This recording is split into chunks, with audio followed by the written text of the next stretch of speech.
All right. Well, we have a pretty special Hiring for Good podcast today. For those of you that follow Tanis and Suzanne's Hiring for Good podcast, today we're actually going to be interviewing our fearless leader, Suzanne Hanifin, who's the president and founder of Acumen Executive Search. You've seen her interviewing some pretty impactful leaders to sort of glean their best practices. And she and Tanis are really great at that. Have had some wonderful people on the show.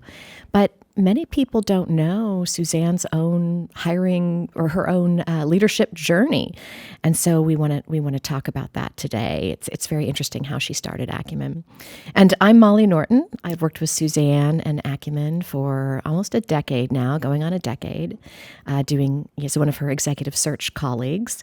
And so now I want to turn it over to you, Suzanne. Suzanne, tell us a little bit about how you started Acumen Executive Search. Oh, my goodness. I tell you, you talk about a journey and something that was really kind of unintentional. So let me back up a little bit and share with you kind of my career.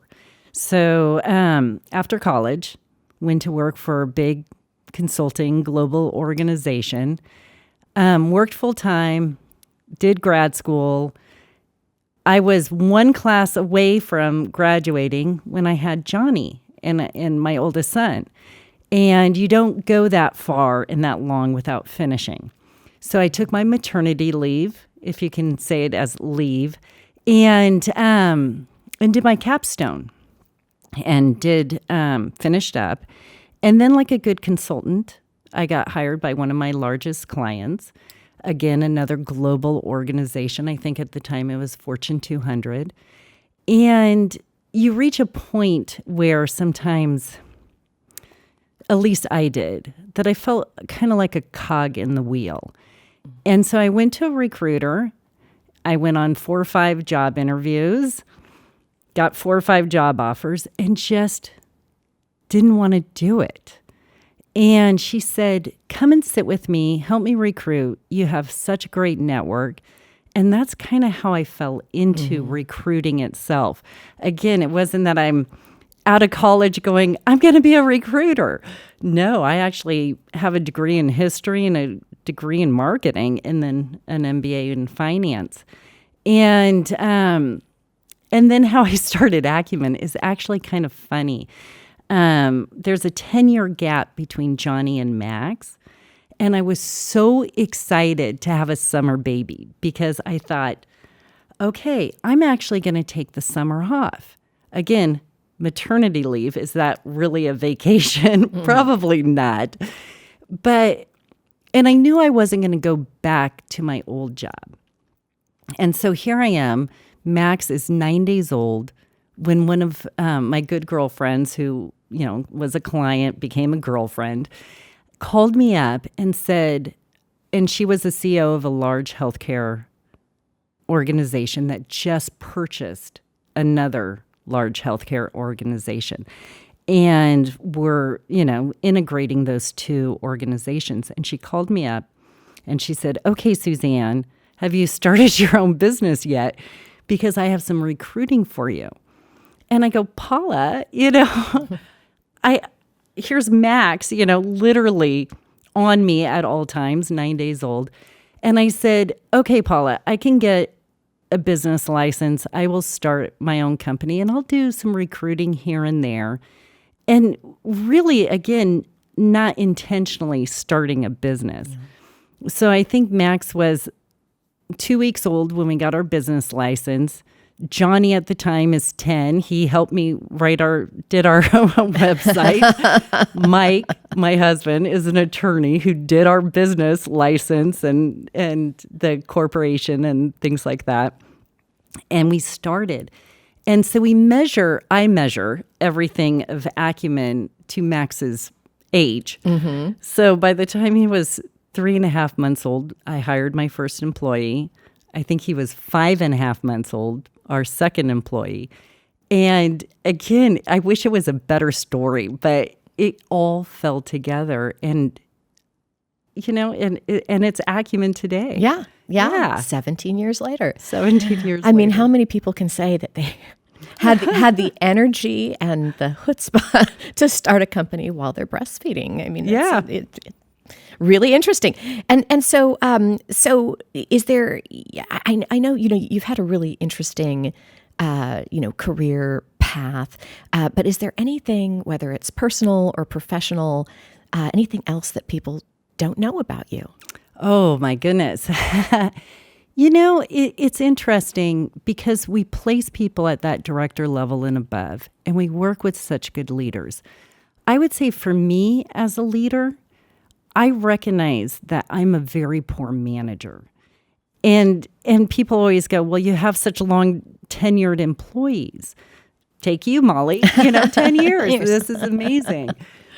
But it's recognizing, I think, your own weakness and hiring that, and I don't want to say that bridge or that person to fill the gaps necessarily, but like for me, knowing I don't enjoy managing. When I left corporate America, I had 32 people directly and indirectly reporting into me. And I was young, and half of them, probably 70%, were older than me.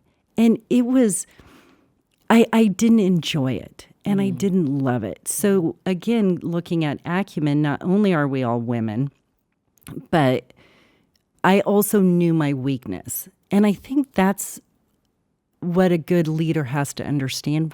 We don't have it all. We have weaknesses and strengths. And mine was really managing people. So therefore, it made me hire people that didn't need management. That, whether it's you, Michelle, Chris, anybody, Tanis, it's allowing them the runway to really create their own sense of responsibility, to not need that management. So I think if there's one thing I've learned is to recognize where your weakness is and to hire to make that a stronger unit together. I don't think you give yourself enough credit, because part of leadership is getting the right people on the bus and letting them kind of do their thing and having their backs and being able to, infuse your years of wisdom, and give them the tools and what they need to be successful and the training to be successful. And that's something that you do, very, very, very well. Thank you, So Molly. yes. So give yourself some credits. You're actually much better than you think you are. Well, you're saying that because you don't need management. I need some. We definitely have to collaborate on, and we're I think the whole team, we're really good thought partners together, and an extremely collaborative approach. So Absolutely. Yeah.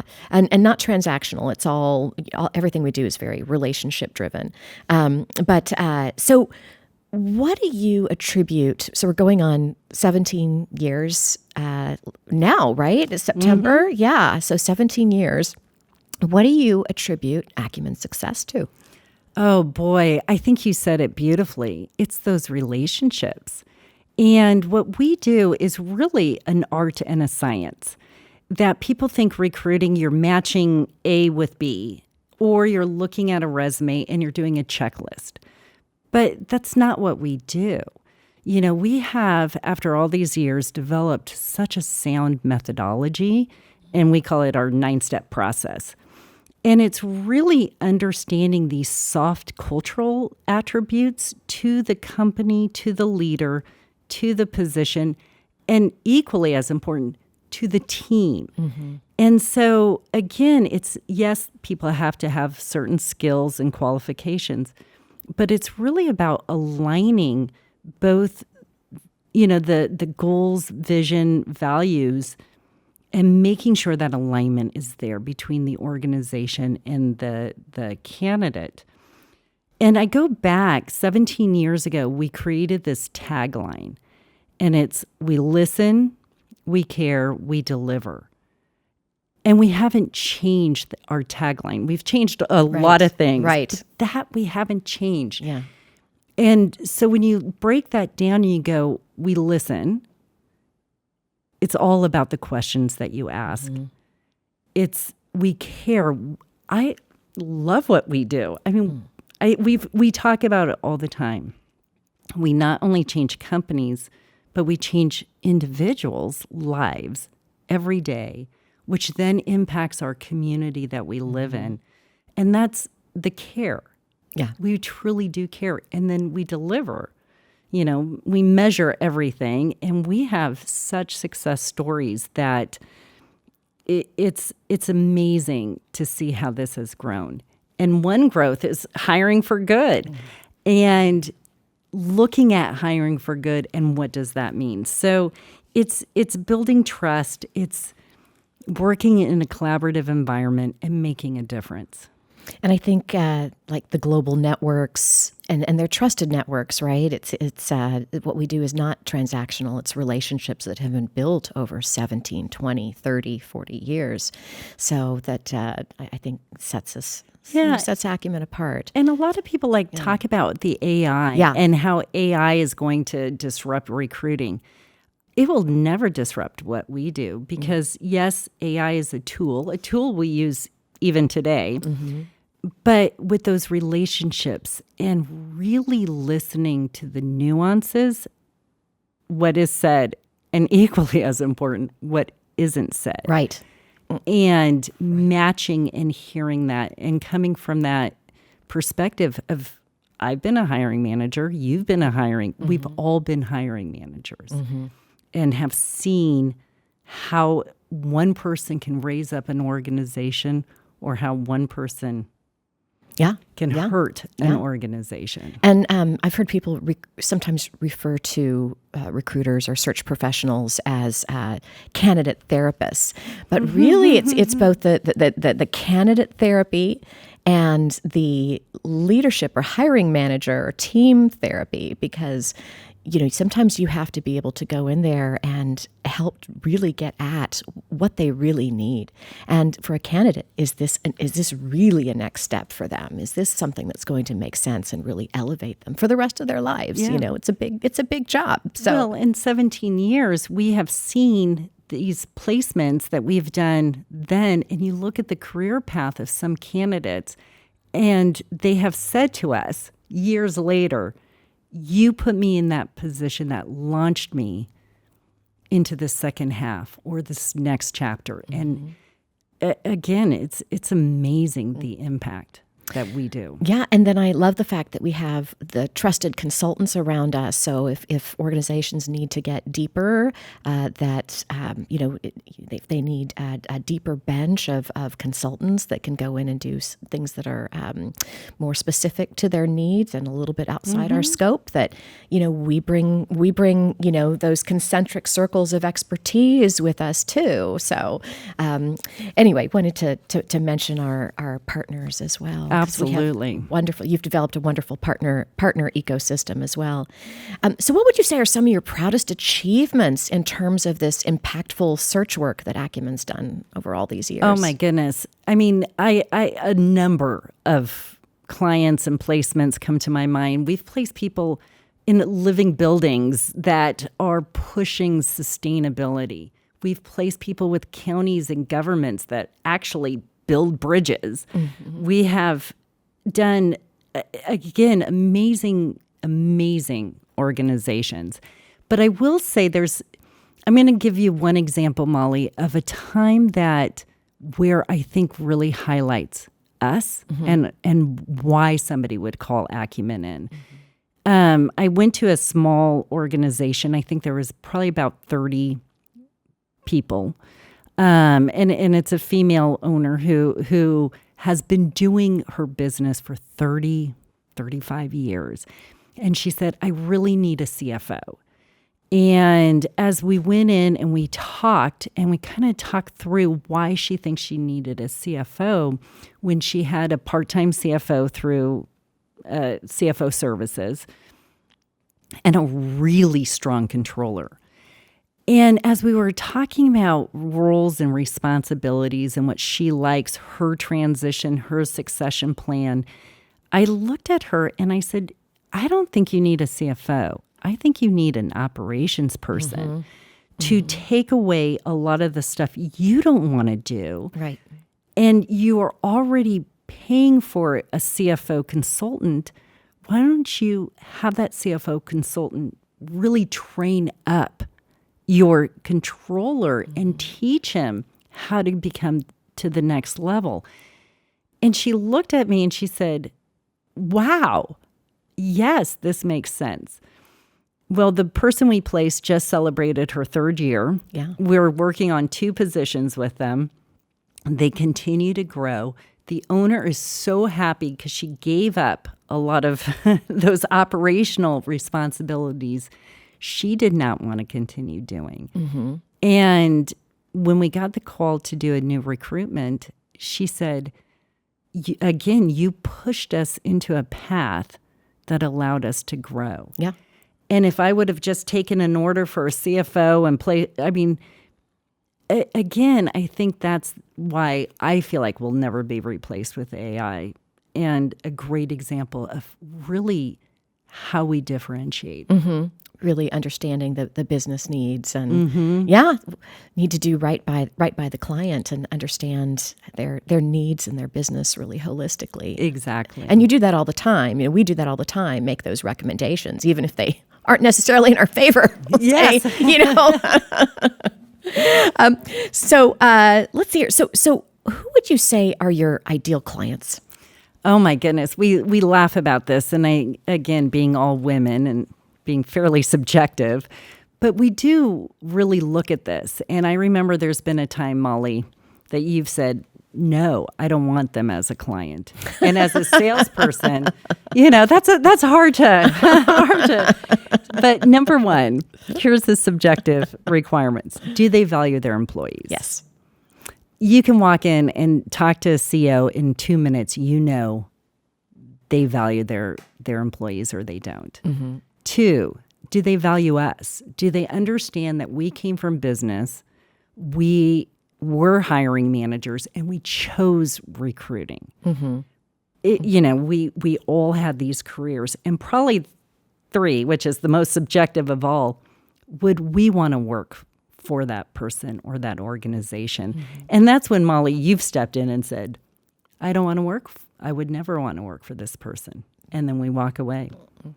Sometimes we've done that. Yes, mm-hmm. Because you don't want, people to pay for search work. That if you're going to have a revolving door, things need to change at the top. Really, leadership starts at the top, and they need to. If they don't value your people, you're going to keep placing and placing and placing and placing. It's going to be a revolving door. So I think that's something that's worked really well. And I think the majority, it's not very often we say, no, we're not going to take a client. And they have to be ready for the change too, is another piece of it. Well,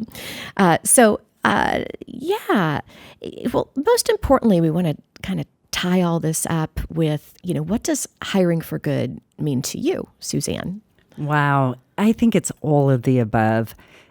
Again, you look at what we do, the impact, the change, the elevation of people.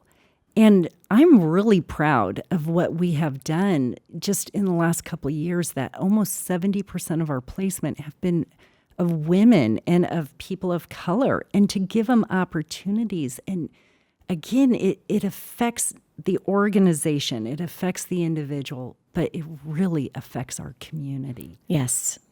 And I wouldn't change anything. Yeah, those concentric circles of influence and the way one leader, one great leader can really change the face of an organization. Yeah. And it just ripples out from there. And it's really exciting to see. It is. Yeah, it is, and helping the most vulnerable in the community. It's been exciting to see a lot of those initiatives. It's been exciting to see a lot of those that are supporting, sustainability and, other initiatives that are, just good for our community and good for our planet, good for Oregon. And hiring for good. And hiring for good. Yes.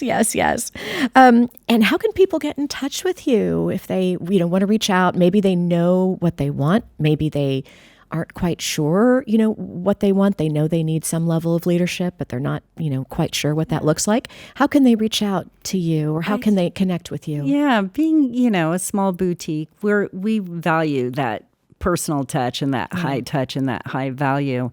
And I would say just shoot me an email. I mean, it's Suzanne at Acumen E for Executive Search. And if I can't help, it's always who can help. Yeah. We Absolutely. generally can put you in touch with whoever, the experts that you need. And most often they're us, but not always. So not always. So thank you, Molly. This Thank was you. so much fun. Yeah, this was fun. You needed to be highlighted and celebrated because 17 years, a lot of search firms don't stick around that long. So we're very, very, very grateful for what you've put together with this organization. You say I put together. It's a team. It's been team. It's been team. I tell you, I'm so proud of all of us and grateful to all of you. And so thank you. And we're grateful to do this work with you on a day-to-day basis. It's a real honor. Thanks for joining us today at Hiring for Good. If you were inspired by our conversation, don't forget to like, follow, and subscribe wherever you get your podcasts. And if you want to learn more about our executive search services, check us out at www.hiringforgood.net or our company website, Acumen Executive Search. Thanks so much, and don't forget to join us next time for another in-depth conversation about transformational leadership. Until then, have fun.